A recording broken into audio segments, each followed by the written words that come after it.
Welcome back to the Philly Film Room podcast. Along with Eric Sidewater, I'm Nick Waters, and it is finally game week. The Eagles take on the Packers in Brazil on a Friday night, so it is a bit of a weird setup. But having said that, Eric, what's your setup? Is there a Philly bar in Arizona that you go to, or do you have a man cave with a shrine to Brian Dawkins where you watch the game? What's your setup on game days? Yeah, so I'm out here in Phoenix, and there's actually an incredible sports bar that is all Philly all the time, called Rock Bar. So I'll be there with a couple hundred Eagles fans. It gets that packed, so I'm definitely going to be showing up a few hours early to get a seat. As much as we were watching hours and hours of film and really doing deep dives into the Eagles and all the different schemes and opponents. Once game time comes, I'm just a wild fan. I'll go back and I'll watch the all 22 later with my reading glasses on. But while the game's going on, I'm just going nuts. So that's kind of my plan. How about for you? Yeah, well, for me, this is I'm still definitely more animated during games than I am right now. I feel like I don't really come across as like a super animated hot take kind of character, but I definitely take it to another level during game days where I'm yelling and screaming and kind of just a different person. But honestly, watching the games now it's kind of turned into a job where I now watch it on the monitors behind me, and two of the screens are watching the game, one in live time, and then I'll go back and replay plays if I wanted to get a second look at it. So it's kind of turned into to a job. But it is interesting. Chicago has two Philly bars as well, and they're always packed. You have to get reservations ahead of time or you're going to be standing. So Philadelphia fans travel well, and we're really hoping that they travel well on Friday when the Eagles head down to Brazil, because even though the Eagles are currently 2.5 point favorites, I would say that I am a little bit nervous about this game, especially when you look at the Packers. They ended last season very hot. They were one of the hottest teams to end the year, and the Eagles clearly were not. So I'm a little bit concerned going into the game for that regard. There's a few other factors as well, which I'm sure we'll discuss as we go through this podcast. But Eric, what's your overall feelings or your thoughts on the game? I feel good about it. I know the Packers are a great offense. I think we'll talk about it a lot more, that they have some question marks on their defense. Here's why I'm not that worried about it. Not that I'm guaranteeing victory or anything. It's that one of the major weaknesses I see with the Eagles, especially early on in the season, is a little bit of youth and inexperience. I mean, we're gonna have a lot of younger starters, and we have two new coordinators. But the Packers also have youth and inexperience. They're the youngest team. If you just like take the average age of their starters, they're the youngest team in the entire NFL. They have also a new defensive coordinator.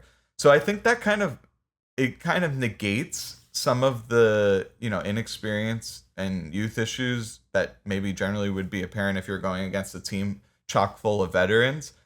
And that said, I think the Eagles' group of veteran leaders and top end talent is far superior to the Packers. Now, like, first game in NFL history in Brazil, week one with two new coordinators. There's so many unknowns. Like, who knows? Maybe we get a bad field. Then all of this goes out the window. But just for those reasons, I'm very optimistic about the game and excited.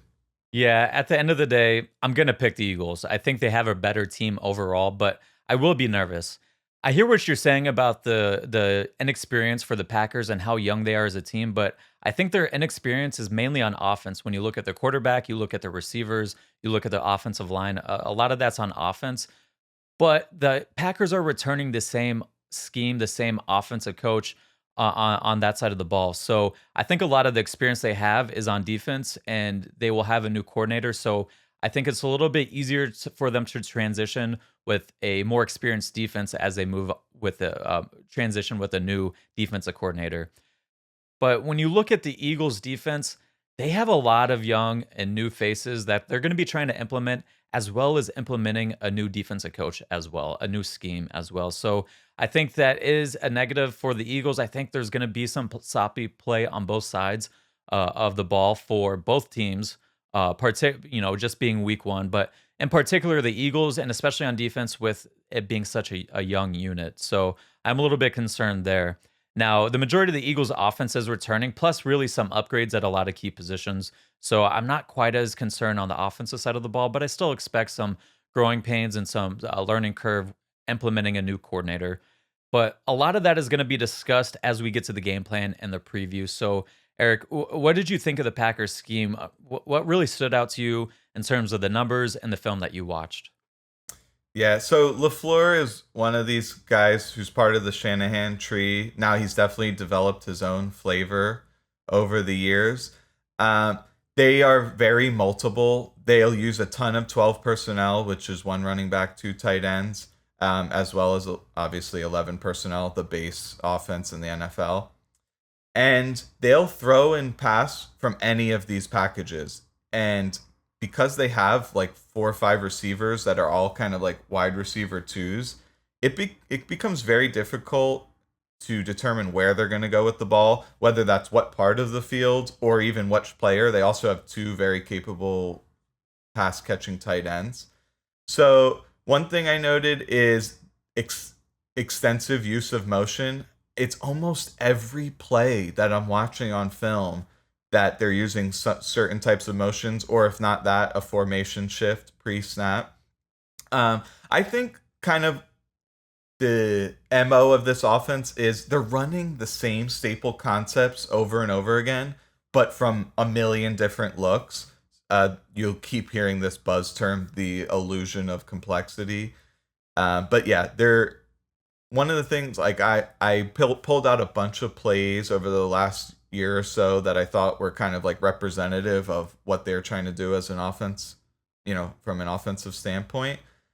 So play versus the Rams last year, it's a play action play, a flood concept, which basically means you have three routes of varying depths developing kind of along the sidelines, which can really stress zones. That's why it's called flood, because you're sending so many guys and there's not enough zone coverage players to actually take care of it. And what they used is a cheat motion from the tight end. This has kind of been popularized by the Dolphins if you watch them with Tyreek Hill, where the guy they're snapping while he's still in motion and he's borderline turning upfield as it's snapping. In fact, there was almost more than a dozen snaps I watched where the guy's almost straight vertical. They don't throw the flag, even though this is against the rules. Now, have heard that the refs are looking to crack down on that this year, so that remains to be seen. But yeah, on this play, they paired a deep corner with an out route, and they were able to victimize teams all year long with like Musgrave and Kraft on kind of these like corner routes. I thought this was very representative of what they're like to do as a whole. Another thing is pairing a lot of their plays. They're like using a deep crosser and then or like a wheel route, and then if that doesn't get open, then they're Love's immediately checking it down to the flats. So there's a play versus the Chargers we'll show here, also using cheat motion. This time they don't use play action, and the middle hook defender for the Chargers gets a lot of depth. This is how we'll talk about this more later. This is how you take away their deep crossers, and sometimes they turn it in. Instead of a crosser, it's like a sit route where the guy will go 15 to 20 yards downfield and then turn around, and they've been very effective with that as well. And if it's not there, boom, without even thinking about it, Love's turning down and checking down to the flats. This will be a major key for the game for the Eagles, is making tackles in the flat. You can think about which players may be responsible for this. Slay, Isaiah Rodgers, Bond, White, and hopefully you get some help from the edge defenders. That could be a tall task. Some of these tight ends and Josh Jacobs in the flat one-on-one against some of these corners who at times are not thrilled about tackling is something I'm a little bit concerned on. So before I go into it any deeper, do you have any thoughts about some of the points I mentioned? Yeah, you really touched on a lot of what I had in my notes, and I think the easiest way for me to kind of jump into the discussion is really start with my defensive keys to the game. So, really when you look at the Packers offense and what they're trying to do, what they excel at and what they're good at is being very multiple and using a lot of motion, a lot of play action, a lot of eye candy to do a number of things to out leverage the defense and give themselves a number advantage in the run game or in the pass game, to give themselves matchup advantages as the defense shifts, and to create confusion with their eye candy amongst the defense. So getting the defense to hesitate or maybe run the wrong way with a motion that is set up to distract them and get them out of their gaps. So that is what the Packers offense is really good at. And if you want to take that away from them, you have to win on first down and you have to win on early downs and you have to force them into situations where they turn into more of a true drop back passing team. When you let them stay ahead of the sticks, when you let them get to second and medium and second and short and third and short, it's just going to be a long game for you. So to beat a team like the Packers and really a lot of these teams from the Shanahan coaching staff and coaching tree, you have to win on early downs. And this is really exemplified by the numbers. When you look at Jordan Love, his completion percentage on all downs was 23rd in the league out of the top 40 quarterbacks in pass attempts. His quarterback rating was 11th.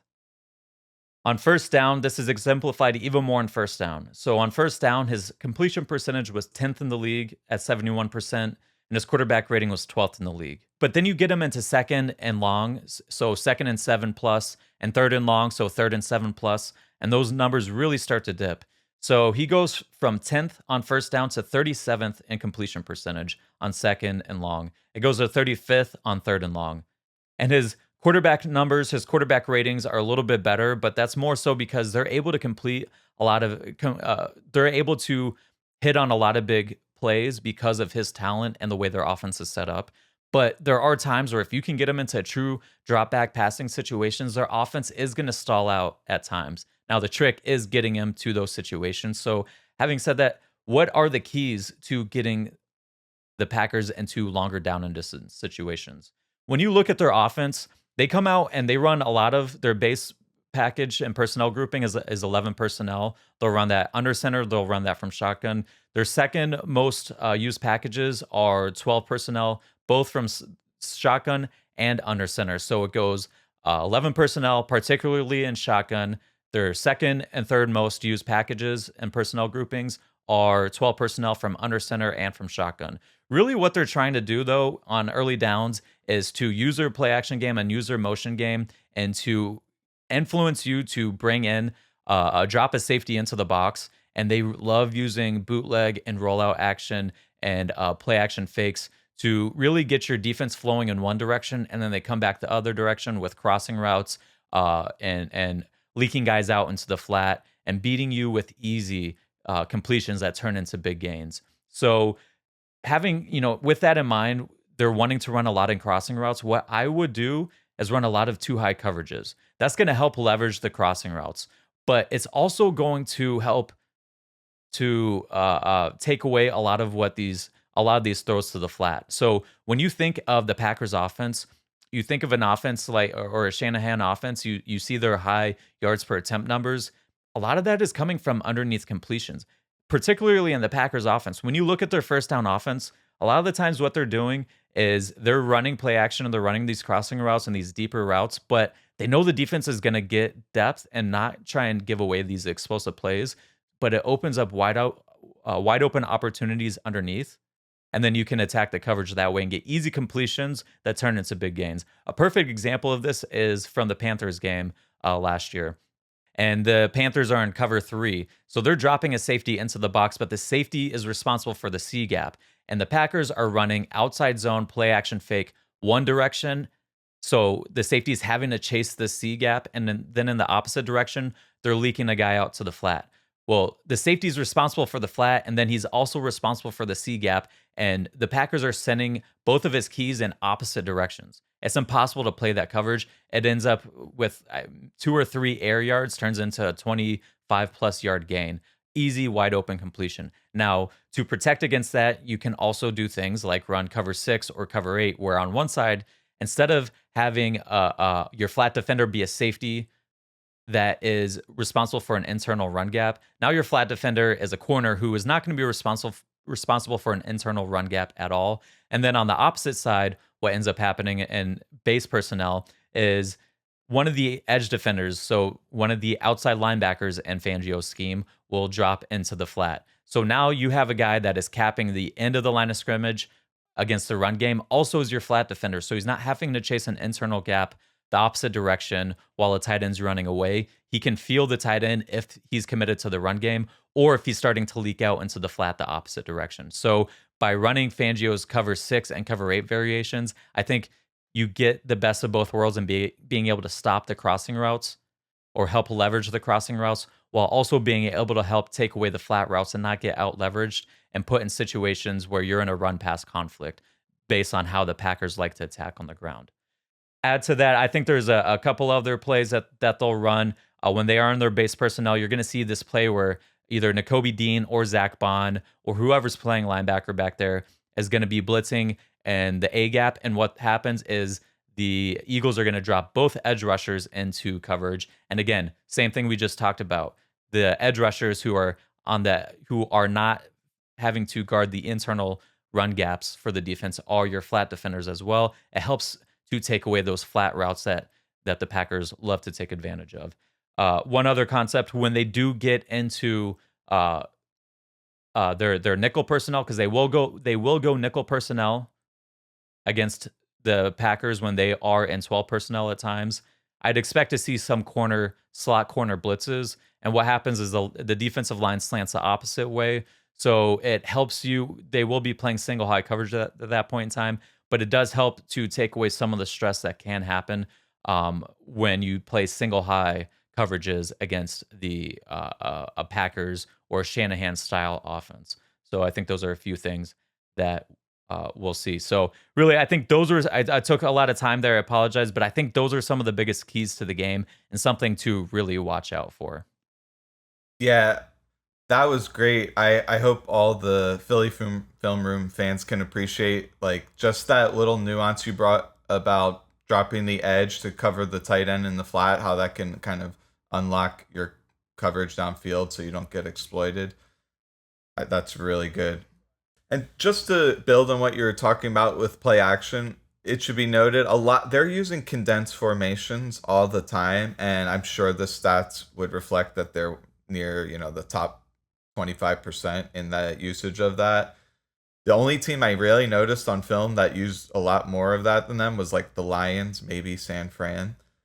And this is really effective kind of alignment to pull off play action, also pairing it with a lot of these like quick tosses to the outside. That's you mentioned stopping them on first down, keeping them in long yardage situations. I think their third down yardage to go was like third lowest in the NFL last year. So yeah, that's just going to make it a lot more difficult to defend on third down. And not only that, negative plays. Now, Love has this uncanny ability to kind of drift backwards and still deliver passes that are either only his receiver can catch or are out of bounds. In the beginning of the season, he had major problems where he would just chuck it into coverage. It seems like he fixed that problem in the second half. I didn't see nearly as many of those panic throws. So I'm actually a little bit less optimistic about using like 5-man pressures, because if it doesn't get picked up, they're going to pick you apart if you have 6-man zone coverage behind that. But if you can get unblocked pressures, then it's great. So I'm not having a crystal ball determining if we're going to be able to exploit their like slide protection and get unblocked pressures. Fangio's pedigree suggests we should have some success in that department, but I actually saw, despite the Packers having some offensive line struggles last year, I saw many snaps where they were picking up blitzes better than the Eagles. So we'll see. They also have some new guys in there. We'll touch more on the personnel a little bit later. There was a couple plays I picked out for play action, the highlight. Last year against the Panthers, they were in shotgun this time against a really light box. And this time they used a return motion. So they're using all types of different motions. This is where you have a guy coming across and then he just reverses back to where he came from. This can help exploit leverage if there's a guy following him. It also is better at kind of keying on if the defenses are in man and zone versus some like cheat motion. That's not really your goal. You're more trying to like have the coverage responsibilities exchanged between the D backs. And this was a power run with a pulling guard, and because it was a light box, Jones only had to break one tackle and he was off to the races. And so it's funny, they're in 11 personnel in shotgun, and then they're running this power run against a light box, and then they're in 12 personnel under center, and they're trying to hit you down the field. This was a theme I saw throughout the entire offense. They run a jet motion across the field to the right, and then they're going to the left. And so I feel like it's almost to a fault that they have a lot of window dressing that is meant to go the opposite way. They'll have a guy flying out towards the flats, and then boom, they're hitting a little search route over the middle. So if I was coaching a defense, I'd say like maybe ignore the motion because they're just trying to get you to look a different way. I only saw a few examples where they would like have a guy fly across and then he would act as a lead blocker on like a pitch where it's like, okay, now you're actually exploiting that extra man advantage with the motion. To me, it was a little bit of a tell for the Packers offense. They another play against the light box. This was against the Steelers, and I believe it was Highsmith who beats their tight end really badly inside. But because there was no help there, Jones was still able to pick up a bunch of yards. And then another play versus the Bucks. This time was under center, and the tight end starts out wide. Anytime you guys see a tight end start out wide, immediately you should think, okay, the offense is trying to determine if they're in man or zone. Because basically you're either going to stick your corner out there or you're going to try to match up with the guy like size and speed wise. And that can be a big tell there. But then he shifts in line and they have a lot of their plays. They're pairing motion with play action. So they're using every possible tool in the toolbook. So this play, they use a pair of motion with play action, and they end up getting an out and up to the tight end. There's a lot of different ways they were exploiting the deep sideline, corner routes, wheel routes, out and ups. This, in general, 15 to 20 yards down the field up the sideline to the tight end is something that we should be keying on. Last thing I'll mention about kind of them being very multiple between shotgun, under center, and being able to set up play action is I think, at least last year, Jordan Love had a tell in his stance. When he was under center, he would have 99% of his weight on his heels. It's like he's almost going backwards before he even hikes it. And it either led to a play action pass or just they actually still ran true dropbacks like it was the 1980s. So I think he has a tell. We'll see if that's still the case this year. But when it's a run play, you'll see his weight is much more kind of like over his legs. So just something to watch for the game. Any thoughts on that? Yeah, I mean, first of all, you mentioned they use a vast array of motions. It's really dizzying watching the Packers offense for the first time and trying to piece together what they're doing with all their motions. It really takes some time, and it's a lot of labor and intensive effort to pay attention to that. But because of that, I thought two of my keys for defense was communication and reading your keys. The communication aspect comes from being able to communicate with your teammates what happens when motion occurs, who is going to be shifting with the motion. Are we traveling? Are we bumping the second level defenders over? Are the safeties rocking across the field where one comes from the post safety down to the flat, and then the opposite rotates from the flat back to the post safety?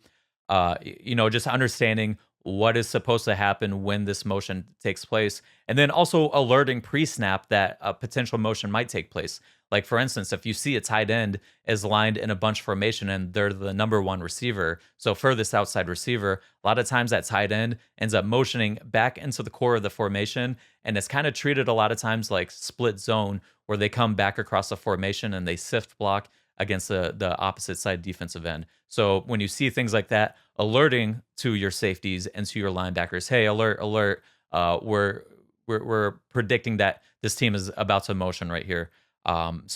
Communication is a huge factor. Now, reading your keys, they're going to give you a lot of eye candy. They want you to start chasing the jet motion, or they want you to chase the end around motion, or whatever they're doing. But you have to pay attention to reading your keys, your pass sets, your offensive line keys that you're reading.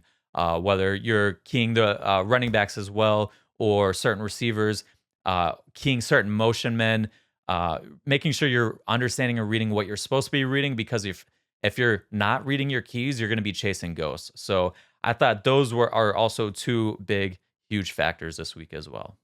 Real quick on that. Yeah. And I think I don't discount the fact that now they have Slay, Isaiah Rogers, and Gardner Johnson and Blankenship in the back line.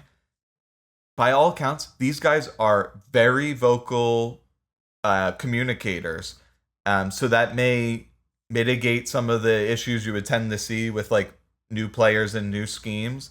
But just knowing for a fact we have 4 guys on that back end who you can rely on to communicate should help. Do you have any thoughts about that?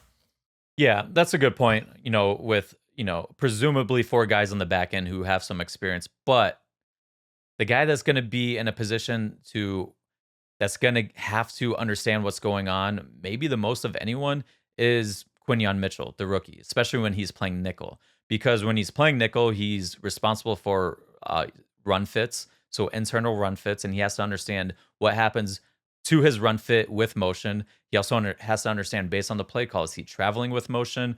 All the stuff we just talked about. Is he traveling with motion? Is the motion bumping across where the other linebacker is going to walk out now with this guy? Or is he going to have to rock back and play the post safety? We've seen all this take place at some point, and even in the preseason. So that's going to be a big role. That's a big factor for whoever's playing the nickel position. You have to be alert. You have to be aware of what's going on. You have to be able to communicate and not blow assignments. So just not just blowing assignments, but then hopefully being an impact player in the game at that point in time. So we need to pay attention to that as well. And do they dumb down their defense a little bit to help the rookie who is going to be in a vital position? So that's something that we'll have to pay attention to. Yeah, that's a great point.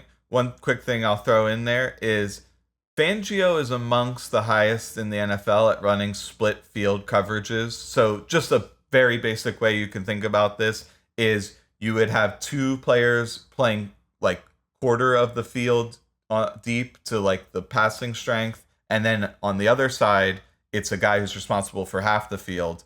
So ultimately it is 3 deep defenders. You're just kind of slicing the field differently.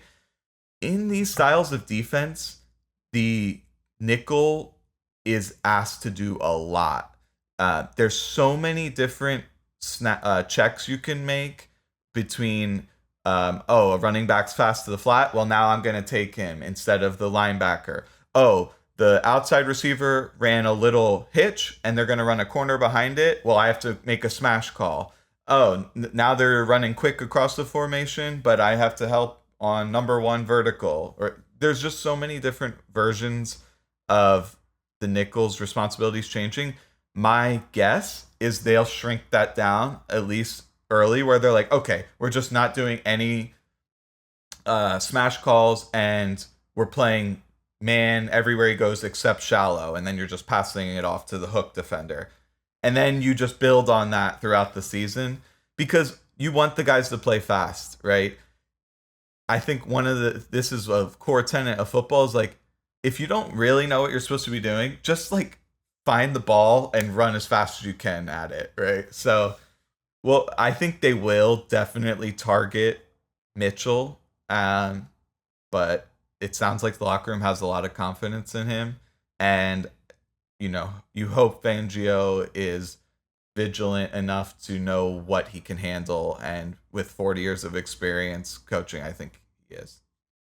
Yeah, absolutely. Now let's jump to some individual matchups, and because at the end of the day, the scheme only matters so much and they really only vary so much. It's really the players on the field that matter. I mean, listen, if it was me and you on the field, it doesn't matter what the scheme is. The Eagles are not winning that game. The players matter the most. So having said that, jumping into the matchups, I think one of the biggest matchups to pay attention to for our side from the defense is looking at our defensive line versus the Packers' offensive line. Looking at the Packers O line just for a minute, they're 29th in experience level. They're 29th lightest in the NFL, and they have the 28th lowest weight adjusted relative athletic score. So they're not very experienced, they're not very big, and they're not very athletic relative to the rest of the NFL. That's not a great combination to have. And then you look at the Eagles' defensive line, and we're going to have to start with this guy every week. And that's how every offense coordinator is likely coming into these games to look at is how do we block Jalen Carter and who is Jalen Carter going to be going against? First of all, Jalen Carter is likely, it appears that he's going to be playing going primarily against right guards for this Fangio defense. That is similar to what Christian Wilkins did for the Fangio defense last year, and we saw this in the preseason games and in the open practice clips that fans were putting online. It appeared that Jalen Carter was lining up on the defensive left side, which will be the offensive right side, and he'll be going against right guards. That's a huge matchup for this game for several reasons. Number one, we don't really know who the right guard is going to be as of this recording. We don't really know who the right guard is going to be.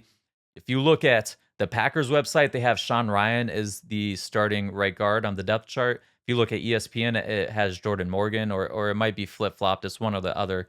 Point is, the websites say different, and then Matt LaFleur hasn't really said who the right guard is going to be. So either he doesn't know or he's trying to play it coy. But the fact is, if you haven't come out and dominated your position battle at right guard, well, you're not going to be good enough to stop Jalen Carter.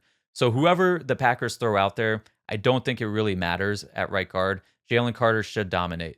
Now, I will say this. It is important that the Eagles get the Packers into longer down and distance situations where they can force the Packers into a more pure drop back passing game, because the Packers like to run a lot of things that help their offensive line. So their bootleg and their play action game really helps protect an offensive line, because when they're going full flow play action fake one way, the defensive line is having to play it like it's a run play. And then the quarterback is rolling out the complete opposite direction. That really helps teams in their pass protection and moving the pocket. The Packers do a really good job of moving Jordan Love in the pocket through different types of rollouts. They might be full field rollouts. They might be half rollouts. They have some interesting plays where it looks like he should be rolling out one direction, and then he kind of drifts and drops back the opposite direction. They have a bunch of different ways where they move the pocket. So if you let them stay in positive down and distance territory, it's going to be hard for Jalen Carter to get one-on-one opportunities. And then when you look at some of their vertical play action passing concepts, so when they're not using bootlegs, when they are trying to use a play action fake and then drop straight back, they use a lot of 6 and 7-man protection schemes, especially when they're in 12 personnel. And that allows them to get double teams at many spots across the board. So it's you can't let the Packers stay in this type of a game plan, a game flow. You have to get them to long down and distance situations. And for the record, I kind of skipped out on this when I was talking earlier because of my belief that the Eagles are going to play more too high coverages when we see on early downs.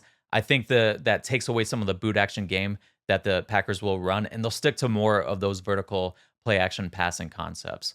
So just one other thing I wanted to throw in there. I also did want to mention that I do think they play some single high coverage on early downs, but I don't think it's something where we see them predominantly playing single high coverages. You do have to throw changeups out there as well. I want to add in Josh Myers at center. He had 5 sacks allowed, which was tied for 5th out of this top 40 centers last year. That's a bit of a mismatch as well. Fangio will line up Jalen Carter, especially on third down, obvious passing situations. He'll line up Jalen Carter directly head up on the center. He might be getting a pick set for him, so he might be on a stunt. He might just get a one-on-one pass rush opportunity. Fangio will move Carter around to get him the best opportunity on obvious passing downs as well. Again, jumping to the rest of the defensive line, though, I think individual matchups, Josh Sweat versus Rasheed Walker should be a plus for the Eagles. Rasheed Walker had 6 sacks allowed in 2023. He was tied for 15th out of 88th out of the 88 qualifying tackles. So not the greatest tackle in the world. And it should be said that Jordan Morgan was drafted to be a tackle. Rasheed Walker just beat him out in camp. So we'll have to see. I think that's a matchup where if you can get the Packers into more true drop back pass sets, Sweat should have somewhere around 5 to 6 pressures at least, hopefully a sack in there. And I will add to this, I think the Packers, they're playing with fire if they just let Jalen Carter have one-on-one opportunities. I think the Packers are gonna have to slide to Jalen Carter, and I've talked about this in a video I did, episode I did discussing how Fangio is gonna use Jalen Carter to help unlock the rest of the defense. I discussed how that should set up the defensive end opposite of Jalen Carter to get a lot of one-on-one opportunities, and Fangio will run a lot of stunts, a lot of twists, a lot of games, and get easy unblocked opportunities. So that's something to pay attention to as well. But before we move on to the other matchups, do you have any thoughts on the offensive and defensive line matchup here? I will say this. If it does turn out that it's Morgan playing, people should know this was a rookie who was playing tackle in college, whose main weakness was like lateral quickness. His footwork is not great. And Jalen Carter's lateral quickness is all time elite. So if they get Carter on Morgan, especially, I can't imagine they'd ever not try to help on that kind of matchup. I mean, watch out because he will get cooked. Another thing I should mention, now I don't have the numbers on this, but it was noted that Myers had erratic snap accuracy. While I was scouting their past game, I did see several. I think it was particularly on the low side. It wasn't like airmailing, which is the worst type of snap, but like throwing it at Love's feet. And sometimes Love, even, and there was a couple trick plays too. He'll drop the ball, he'll fumble the ball. I don't know if it's like what it is, bad hands, or he feels like he's about to get crushed and drop it. But just something that to look out for is like maybe a bad snap leading to a turnover, something like this.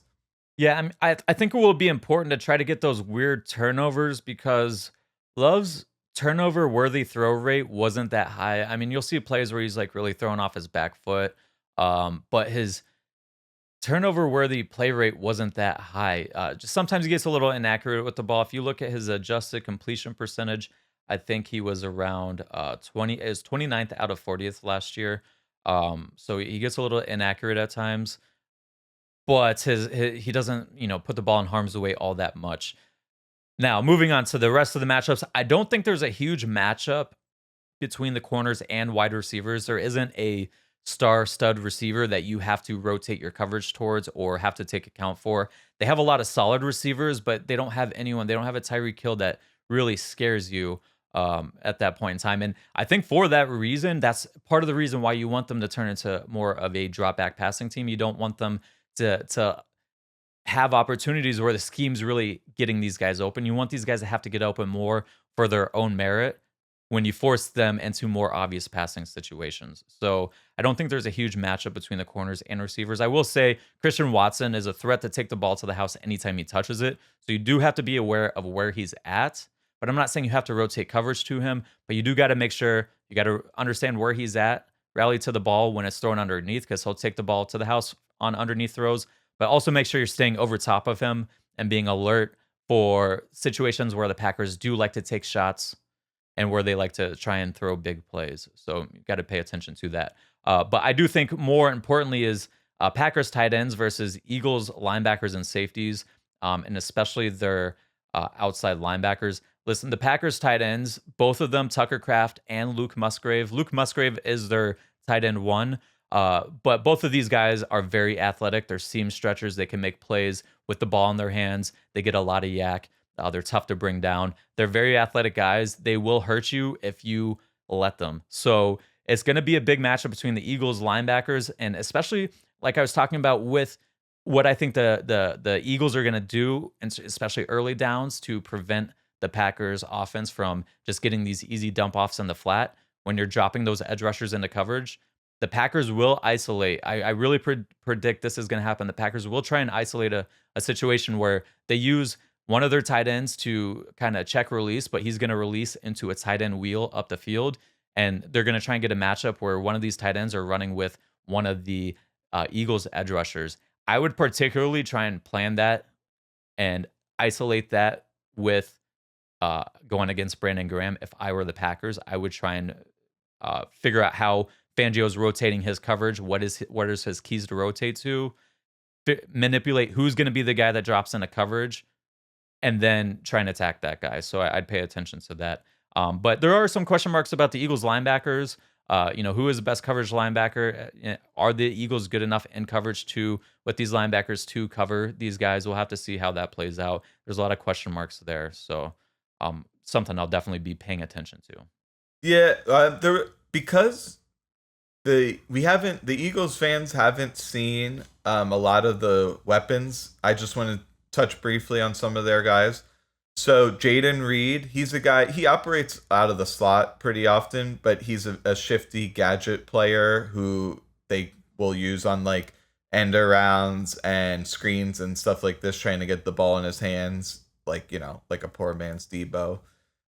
Christian Watson, now this guy's been off and on the field his whole career with injuries, but I think he's all of 6'4", maybe even taller than that, and he's got blazing top end speed. So he's someone you always gotta be aware of to take the top off the defense. And Jacobs, I don't know if the Eagles, maybe have they played him once in his career.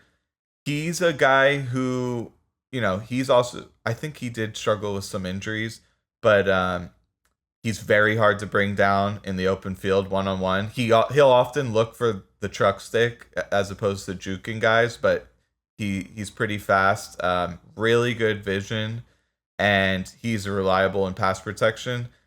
Now, the Packers will kind of alternate between using their running back as the little escape route versus the tight ends. And Jacobs wasn't typically a guy who's catching a lot of passes. I don't know if they'll use him in that capacity. In fact, if you go last year, the Packers threw much more often to AJ Dillon. Like if you just look at as a percentage of the snaps that their running backs were on the field, Dillon got thrown to more, even though Jones is a much better receiver. He's actually one of the best receiving backs in the NFL. And just touching on Love quickly, and I'm curious to hear your thoughts on him. It was dramatic watching the first half of the season and him making like what looks like young player mistakes and then just really tightening up his game. Now he's still making like off schedule throws, off platform throws, like often drifting off his back foot is how he's like to beat pressure. And he can have really good ball placement on those kind of throws, and defensive backs weren't really ready for it at times. The ball comes out very quickly. It looks almost identical to CJ Stroud on tape, the way the ball just comes out, his release. And yeah, his deep ball in general is really good. Now, Packers fans will say that he's better at throwing off his back foot than when he has a set feet. I think that's completely false narrative. Maybe I'm gaslighting them and they don't actually believe that, but I think he's much better when he has his feet set. Or if he does escape the pocket, if he has momentum going forward, I think he's very effective. He had an amazing play against the Cowboys, a couple fadeaway throws. People probably remember the touchdown to Wicks. And that was the best throw of his career. That was not indicative of him throwing off his back foot all the time. In fact, if you look at the first 8 weeks of the season, it was terrible when he threw off his back foot. It would flutter like it was Sam Howell, and then the D-backs would come and jump it. So I want the Eagles to try to bring enough guys that they can get him drifting in the pocket. Like if you're just running 4-man rushes the whole time, you're likely not going to get that. So I hope they bring 5 and 6-man pressures at times, and because against those pressures, I noticed this. It stuck out like a sore thumb. He's attacking the sidelines. It's speed outs, it's corner routes, repeatedly against pressure, and no matter which direction the pressure is coming from, he's immediately looking for these like out routes. So to me, that gives an opportunity where you know it's going to come out quick because you have some kind of disguised pressure, and then you have the Quinyon Mitchell and Slay just sitting there ready to explode on a speed out. Who knows what can happen? Yeah, Love is a gunslinger too. That's part of what makes him so dangerous. They sputter at times, their offense can, but they hit a lot of big plays. They're always dangerous to put up a lot of points very quickly. So, that's why I'm a little nervous about this game is you never can count the Packers out with Jordan Love at quarterback. It kind of reminds me of Clay Thompson, where it's, yeah, he might not have done a whole lot in the first two quarters, and then in the third quarter he puts up 40 points.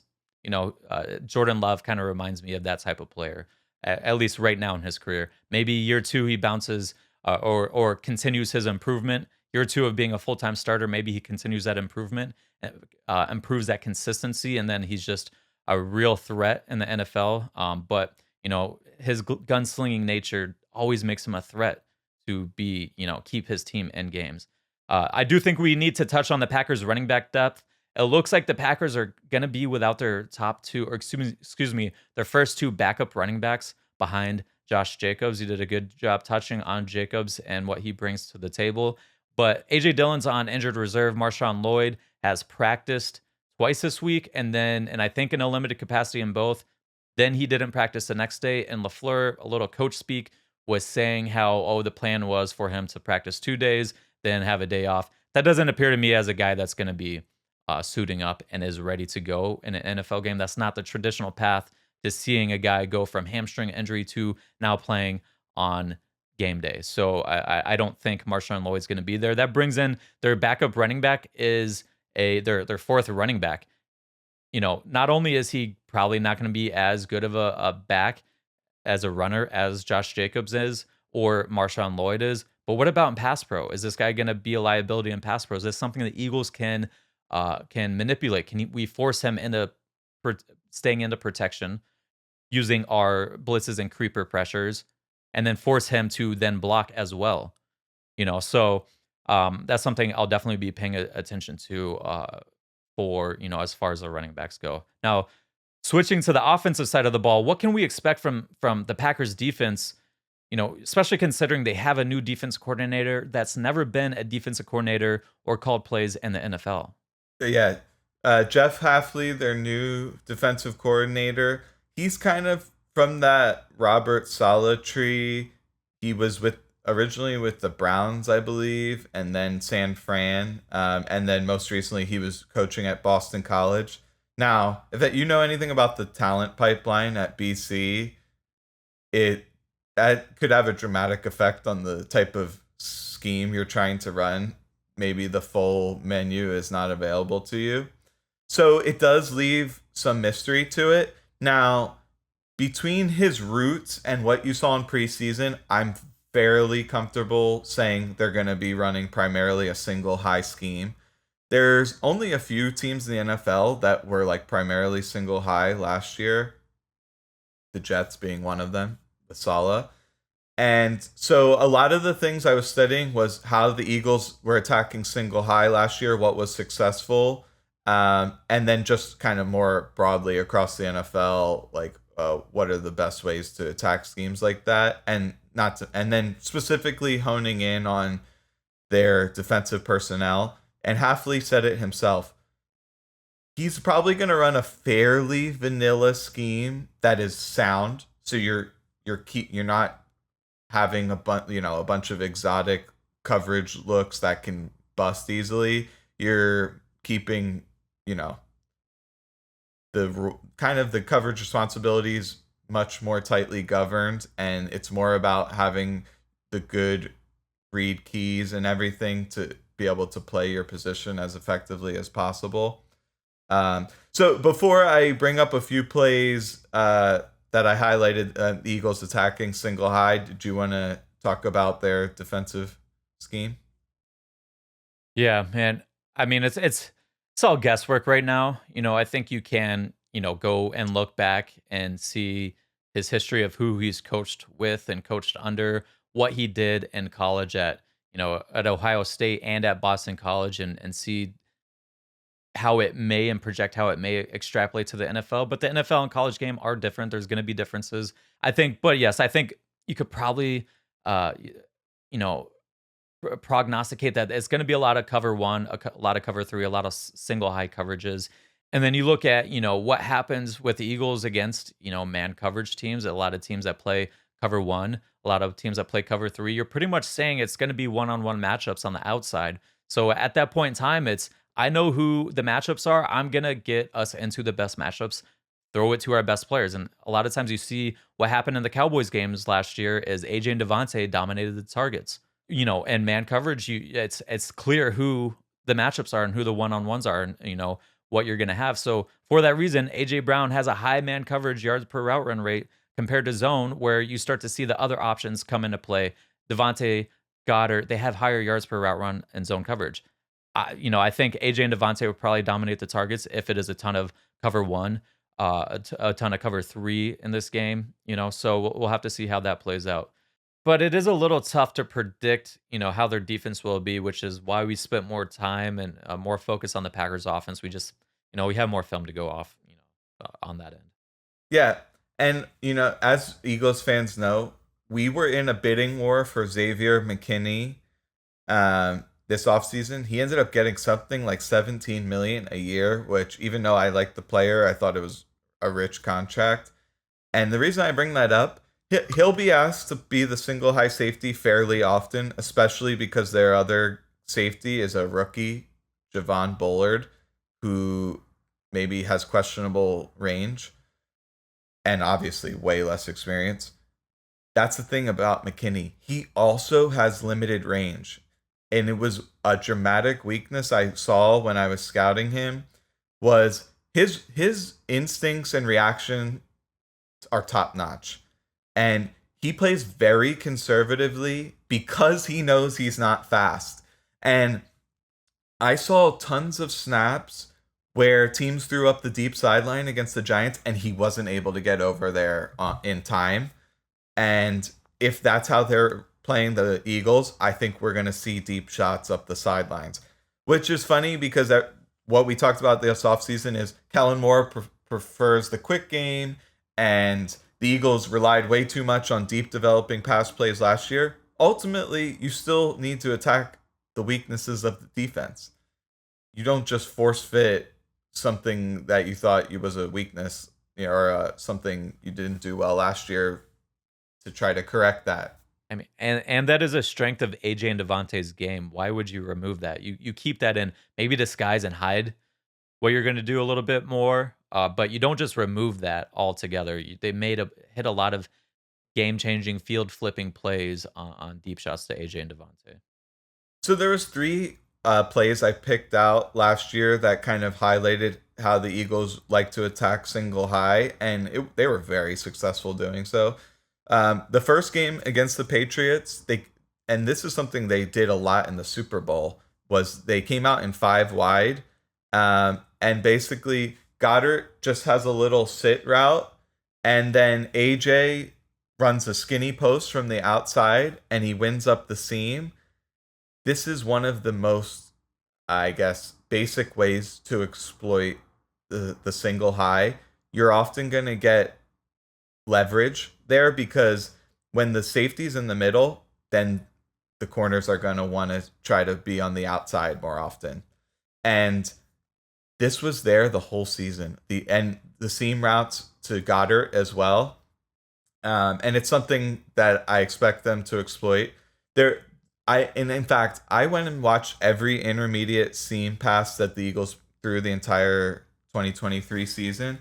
And the only one that was a disaster should have been a touchdown. I believe it was against the Chiefs. And it was this very same route that AJ was running, a little skinny post. And Hurts knew that he had the leverage, and he threw it just like he threw this pass to the Patriots. We can throw up both of these videos. But AJ saw there was no safety help over the top, so he basically converted into a vertical. It would have been a walk-in touchdown, just a little miscommunication. So this is something I hope that they try to attack.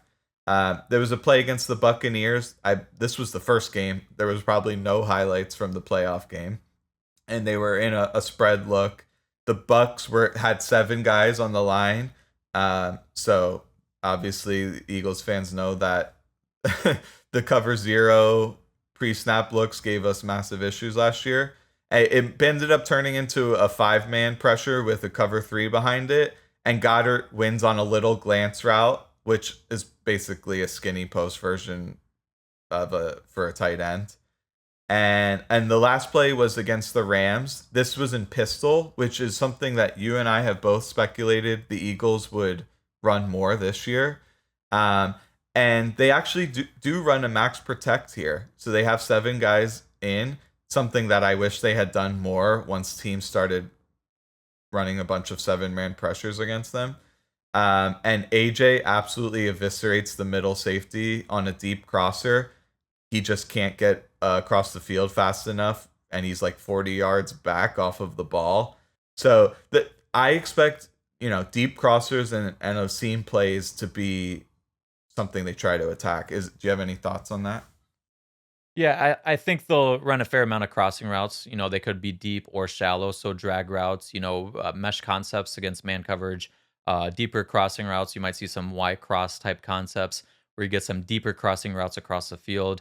But you're also going to see this out of condensed sets, whether that's bunch sets or stack alignments. You'll see the receivers kind of tighten down and get closer towards the end man of the line of scrimmage. And what this does, especially against man coverage, is it forces the corner, who a lot of times when you're wide and closer to the sideline, plays with inside leverage. Once you get closer towards the core of the formation, they have to play with outside leverage. And then you're running a crossing route that's an end breaking route away from a defender that has outside leverage. That is a pure man beater right there.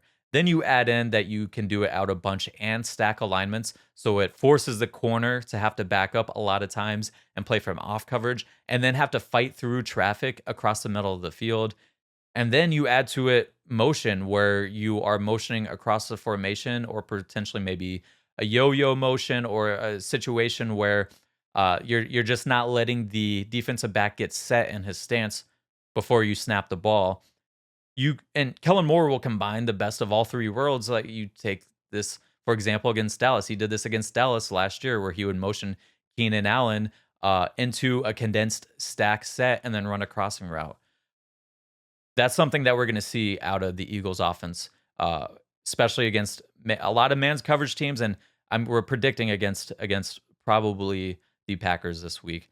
Kellen Moore will also motion his guys into situations where they can run a speed out from a condensed set, out of a stack alignment or a bunch alignment. It really makes it hard for the defender to play with the proper leverage, to play with the proper keys with his eyes. With the proper timing and footwork that they're used to practicing. So you'll see Kellen Moore motion across the formation and then hit a speed out. And then he'll come back later in the game and he'll run out and up and get a wide open play for, potentially a chunk gain. So I predict we'll probably see the speed out and then speed out and up. But I really think Kellen Moore is going to hit some type of double moves. It's something he really does in a lot of games, and especially against if he knows he's going to be facing a lot of man coverage. I think we can jump to the matchups now. And, we've been talking about a lot how we should be seeing a lot of single coverage, a lot of one-on-one coverage. And so that really puts the cornerback versus receiver matchups into play. And there's some things we just won't know, and you can't really project is, are they going to shadow with their corners? Is Jair Alexander going to follow A.J. Brown around? Or are they just going to stay on their sides of the field? That goes into the game plan, and that's something hopefully you see play out in the second half. You can kind of get a good read, but who knows? Maybe in the second half, Packers decide they're going to come out and switch what they're doing in the second half. You could easily do that at that point in time. Anyway, looking at the corners, Jair Alexander gets a lot of the hype, and he is a good player. But I will say this. He's statistically coming off the worst year of his career in pretty much every major statistical category. He only played in 7 games in 2023 due to a shoulder injury. I don't think he was very particularly fond of the scheme as well. So does changing the scheme, they are going to, we do project they're going to go from more of a Fangio style off zone coverage team to a press man coverage team? Does that fit Jair better?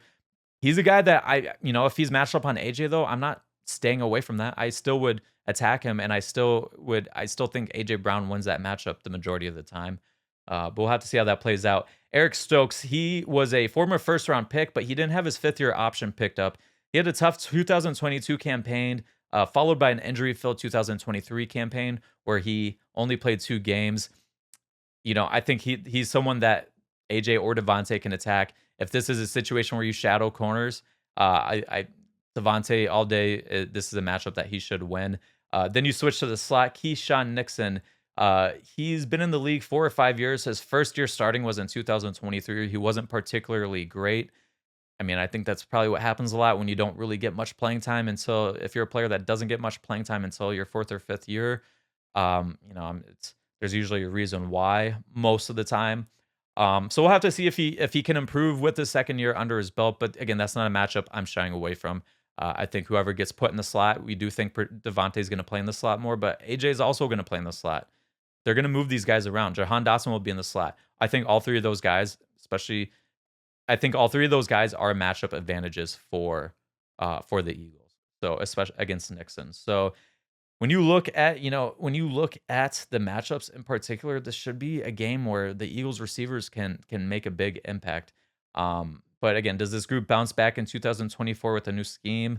It's something that we'll definitely have to see. What are your thoughts on the wide receiver and corner matchup? Oh yeah. So Stokes, he's a guy, I believe he ran like a low 4.3 and he's tall, so he's really tall and fast, but the technique needs a lot of work. In fact, he'll just kind of not locate the ball, which will leave him susceptible to double moves and getting penalized for pass interference. Sometimes he's overcommitting because he's relying on his recovery speed. So I think he's very exploitable. Now, you're not going to just run a straight up go route by him, but if you give him some eye candy, I think he's very susceptible. Nixon, he's probably the player most likely to get victimized, and he has very loose technique. He's another player who almost never turns around and locates the ball. And like, I'll see the first 50% of the snap, he'll look good, and then he just stops mirroring the guy, and then they throw it to the guy he was covering for the first 2 seconds on second 3 or 4, and the guy's getting wide open. He's especially susceptible against savvy route runners who are quick out of their cuts at the top of the stem. Well, you mentioned it. Devontae Smith is a perfect mold for this.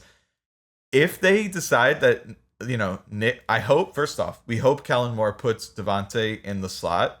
And if, Nixon will be the guy. So this matchup will happen. And I mean, good luck. I don't think he has any chances of covering Devontae. I'll go on record. I'll say 8 catches for 100 yards for Devontae. Last guy I want to touch on is Bullard. Now, it remains to be seen what percentage of the snaps he'll garner. He's a safety from Georgia, a rookie. Now, he comes down like he was prime Jamal Adams into the box, but he can be baited for that same reason easily. Because he's so over aggressive, he'll miss tackles in space. He's generally a small player, so if he's matched up against like a Goddard or Brown, that is a huge mismatch. In addition, his long speed is mediocre. He has a lot of burst, but if he's trying to track a guy for, many yards, he's going to lose ground to him.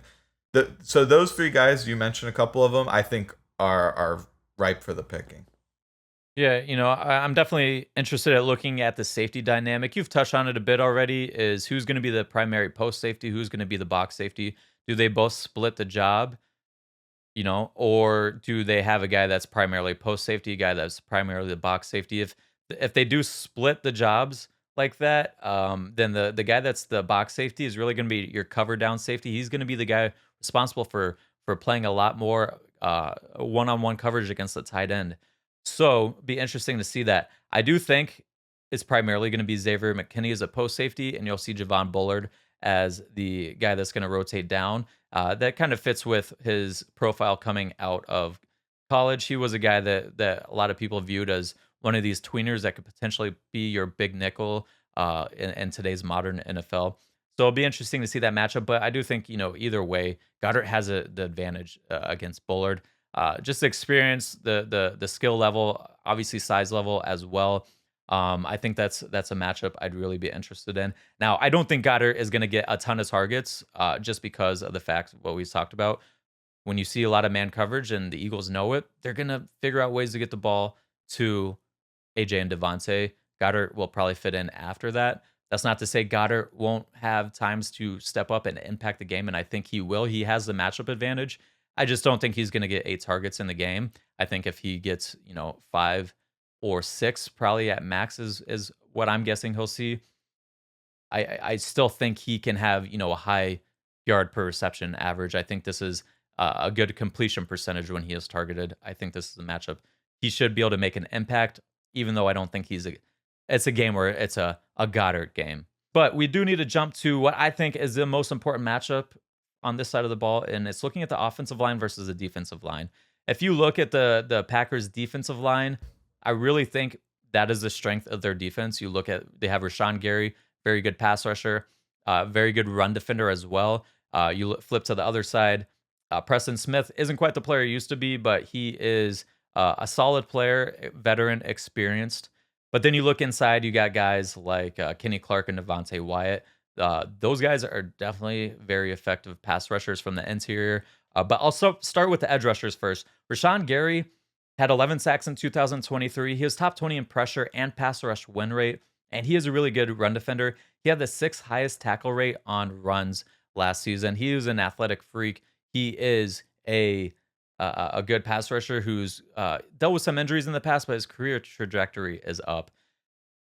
But unfortunately for the Packers, he lines up primarily going against right tackles, and for us, for the Eagles, that's a win going against Lane Johnson. So there's going to be very few people that are able to consistently beat Lane Johnson. On the other side, though, we have Preston Smith versus Jordan Mailata. Preston Smith had 8 sacks last year, but he was 90th in pressure rate and 70th in pass rush win rate. Just for comparison, a lot of people are tired of Josh Sweat. I think he had 6.5 sacks, but both of his pass rush and pressure rates were in the 30s last year. So just to give you a comparison on the difference in players and their effectiveness last year. And in particular, I think this is a good matchup for Jordan Mailata. I think he struggles a little more with those quicker guys, those speed guys, those guys that have good lateral agility that can move quickly in and out. They can get Jordan Mailata off balance. Guys that use a lot of power. I think Jordan's a little bit better with those guys. So I think that's a plus for Mailata. One I wanted to highlight was Kenny Clark. Now, it's kind of the corollary of what we mentioned with the Eagles, Carter being able to exploit Jordan Morgan, if that turns out to be a matchup we see, is Kenny Clark is a brutal matchup for Becton. We mentioned, actually, you had a great video on this, how Becton shuffling laterally, he can be really slow.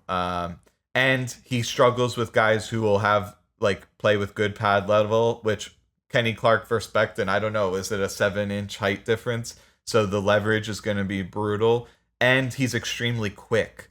So I could see that being a problem. Being able to make sure we get multiple hands on Kenny Clark in the pass game. Hopefully, you have Jurgens help out on that, and Lane and Mailata can play on an island, so that's fine.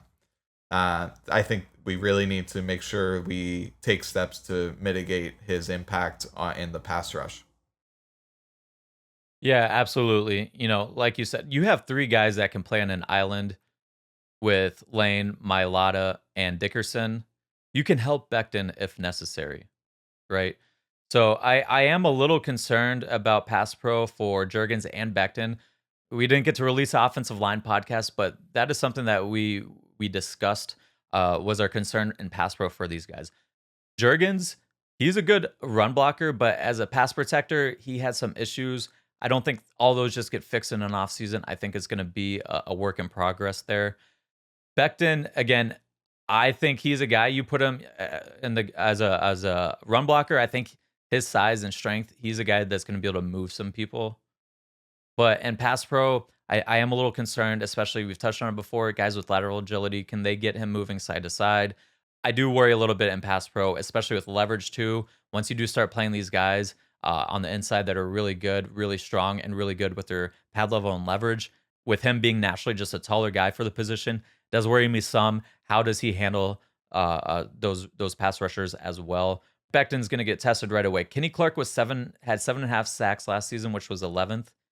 And the NFL his 12th in pressure rate and 28th in pass rush win rate. All of that from the rankings among the interior defensive linemen in the league last year. I don't think he's the same dominant run defender he once was. He can still make plays, but I just down in and down out don't think he's the same player there.